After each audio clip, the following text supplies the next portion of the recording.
So the trend continues of volatility in the stock market. As you can see, the S&P 500 down again more than 1% in one day here on March 26th. You have some of the Magnificent Seven down even more than that, with obviously Nvidia being one of the best ones in the past few years, down 5.74% today.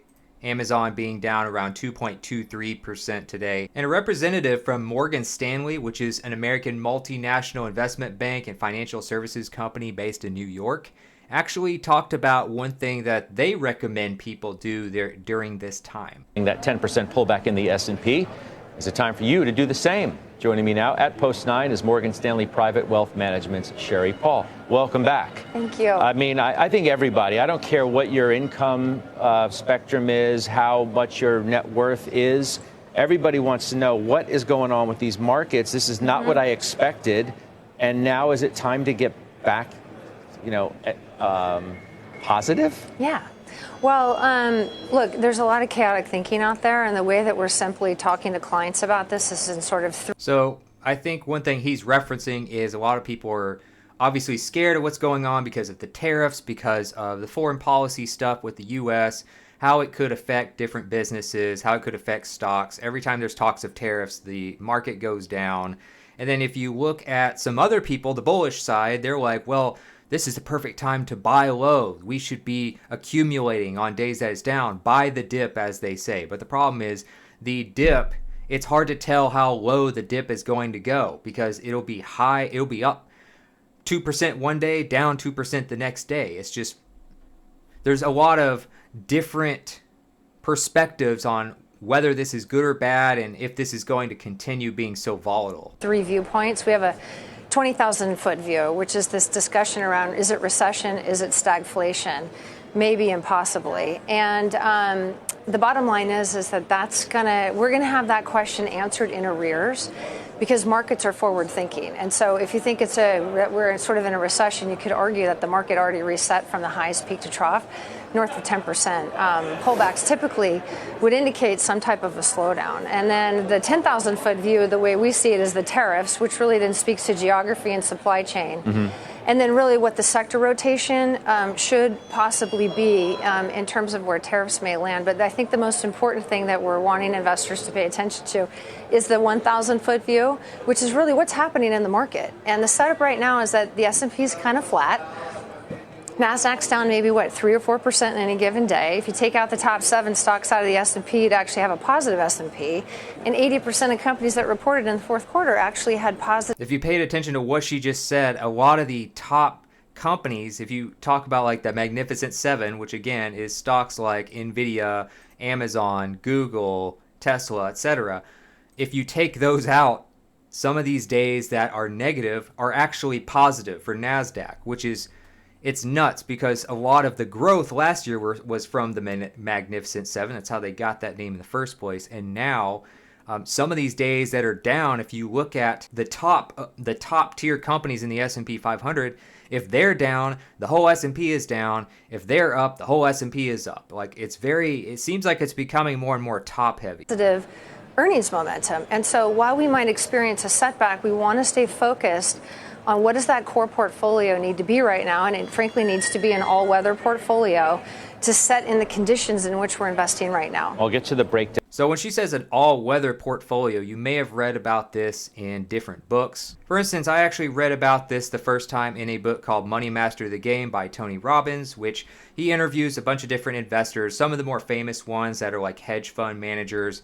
For instance, like Bridgewater, and you're talking Ray Dalio. Ray Dalio talks about the all-weather portfolio and how it's supposed to be good in all different market conditions. But the thing about that is you are capping your upside by doing that. So if you're someone who's trying to avoid risk, the all-weather portfolio makes more sense.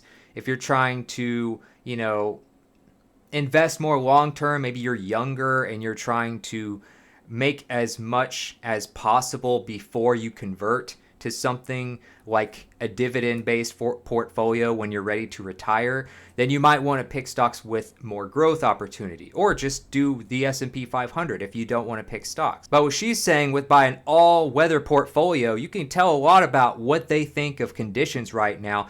If I just left it off right there, it's literally that if conditions were bullish, they would not tell you to do an all-weather portfolio. But this shows that they are a little concerned about the near-term future of, the volatility of the market. Down to that in a minute, but just to push back on one thing you said, which I think is a relevant part of the conversation. Granted, we had a 10% pullback in the S&P, but we were at what some would suggest was an extended multiple to begin with, right? 22 and a half times. Did the multiple reset enough in that 10% pullback if, in fact, we have a recession? Because I could say, well, if 18 or 19 times was the reset, that's probably too high if you're going to go into a recession, isn't it? Well, is it, though, if, 490 stocks didn't really participate in the momentum of the last 2 years where we had these enormous double-digit returns? But aren't all earnings going to come down in a more dire economic predicament? Well, but a reset is not a recession. So course corrections are a normal part of investing, and recessions are not to be necessarily feared. They're not catastrophic events, but I do think investors have some PTSD in America because the last 20 years of recessions have been unexpected catastrophic events. This is feeling, in some ways, noetically similar because it feels so self-inflicted. And I think that that's the thing that people are having a hard time grasping, and that's why we saw the consumer sentiment number, kind of like plummet in the way we have. And I think, Scott, that this is the most important thing for people to understand that's unique about the U.S. economy, is that what we think, we manifest. We're a 70% consumptive GDP society, so how we think and feel actually has a material impact on how we spend. And so it sounds like she's saying that they're not necessarily expecting a recession, or if they are, they're not wanting to say that. But this could be more of just a correction, which is a totally normal part of the stock market. These corrections happen periodically. It's just the natural ebb and flow of the stock market. So it may not be a recession. A lot of doom and gloomers creating content online will tell you it's going to be a recession because scaring people gets clicks. But because of that, we also have a lot of things going on in the news with the U.S. government right now that may or may not be positive. And so that's also leading to a lot of panic selling. And also the top tier stocks, the Magnificent Seven, or even the top 10, as she mentioned, which drove a lot of the growth of the S&P 500's gains, are actually having a rough year so far. I mean, look at Nvidia, for instance. They're down almost 18% this year. Look at Amazon, for instance. Everybody thinks Amazon's bulletproof. They're down almost 9% this year. So I think that the chaos at the 20,000 foot level and 10,000 foot, if taken too far, could tip that consumer. And we saw what the CFO study came out today, too, about the expectation around secession. But if we continue to talk it up, then we're going to self-fulfill it. I mean, the Fed seems to keep suggesting that soft data, right, the surveys that you're really alluding to, don't necessarily translate into the hard data of a slowdown in spending. You're suggesting that that's a mistaken view. Well, remember, economics and economic numbers, they operate in the same parallel universe but different time zones of the stock market. Because the stock market's forward thinking and economic data is trying to confirm what happened in the past that everyone's been speculating about. So as a portfolio manager, my responsibility is to find the corridor of opportunity in every market condition to make money for clients. And right now, a balanced portfolio, all weathered, you're going to get 3 to 4% on your bonds with a chance for some capital appreciation. If we hit that recession, then rates maybe go lower faster. And then the core portfolio setup needs to go back to that free cash flow of dividends. And I think we get a shot at buybacks if companies are feeling like they're stalling out on M&A, which is sort of where the big trade was at the beginning of the year. Maybe they start raising dividends and buying their own stock back, and that's good for shareholders. What does your words, all-weather portfolio look like? I mean, what is the breakdown for people? Right down the middle. So you've got consumer staples, things that people are going to, in simplest forms for people who are watching this show for important information to improve their financial well-being, things that we know that people are going to buy no matter the cost increase. So it's very simply, it's going to be staples, it's going to be healthcare. It has on the long end the enduring thematic of tech. I would encourage investors to continue to hold that as a position in the portfolio. It involves that core, energy. It doesn't include consumer staple or consumer discretionaries and things that feel like they're not a must-have, but wow, I would love to have. And that's really the basic setup of a core portfolio, and leaning into dividends. I made a video about Coca-Cola recently, and I think that's a great example of, you talk about a company that owns dozens of other companies related to all sorts of different types of beverages that you see in the average grocery store, the average restaurant, gas station, etc. Look how Coca-Cola is doing when everything else is pretty much down today. They've been doing really well this year. That's why I was talking about them in a recent video. They're up 13% this year despite everything else. But another thing about them, she's talking about these dividend stocks, these consumer staples. Not only is this a consumer staple and also a large company, been around a very long time, that owns dozens of other brands, but also is one that gives you a 2.91% dividend yield, which is obviously great. Your dividend stocks are usually more conservative in growth, so they're usually less volatile in these types of conditions.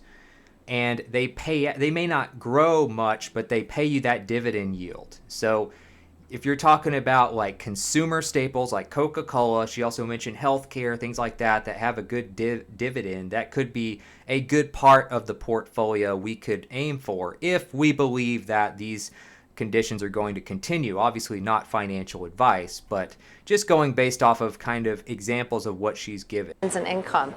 The dividends and income just become that free cash flow. And the way I describe it to people, it's like if you buy a house and you rent it out and the price of the house fluctuates, but you're getting that cash flow, it has meaningful impact for the market cycle. But bottom line is a bit more defensive tilt to. So a lot of them too, you'll notice that if you look at dividend stocks, a lot of times dividend stocks have a really high hold rating. Now Coca-Cola is one that has actually still been growing, but if you look at, say, like REITs, for instance, like real estate investment trusts, they have these really high hold ratings, maybe a little bit on sale, like as far as sell, it's usually maybe like 10 or 20%, and then buy might be 20, 30%, 40%, something like that. But a lot of times, if you look at REITs, which usually pay really high dividends, other stocks that pay really high dividends, they usually have a really high hold rating despite whatever is going on at the time, because they don't fluctuate as much. People hold that and they collect the dividends. That's one of the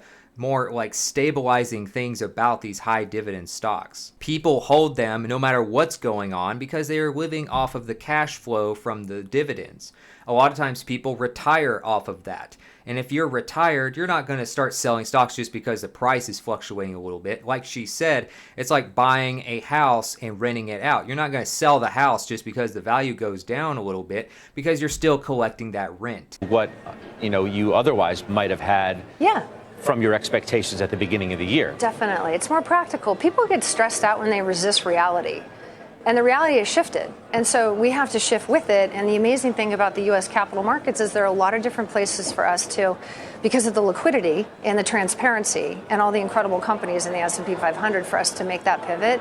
And so, yes, people should have that posture, but not, stampede and exit out of the market, which I would not recommend, which is that full error of timing. So essentially what she's saying as a representative from Morgan Stanley is that this is not necessarily, in her opinion, a time to exit the market completely. In other words, sell everything you have and collect the cash and put it back in your bank account. It's more like you reallocate it. You take some of the stock maybe that you have in higher growth, higher risk stocks, things like high growth stocks, you're talking tech companies, Nvidia, Amazon, Google, things like that. Maybe that whether or not you want to do that is obviously up to you. This is not financial advice. I'm holding a lot of my tech stock just because long term I think those companies are going to thrive. Whatever happens in the near term, I don't think will hurt them too much long term. But what she's saying is if you are stressed right now, you could reallocate a little bit into these consumer staples, healthcare, Coca-Cola, things like that, companies that provide things that people will have to buy no matter what happens. Not entertainment, not fancy tech, things like consumer staples, food, drinks, healthcare, things that people have to have no matter what happens, and also high dividend stocks that usually have less fluctuation in their price.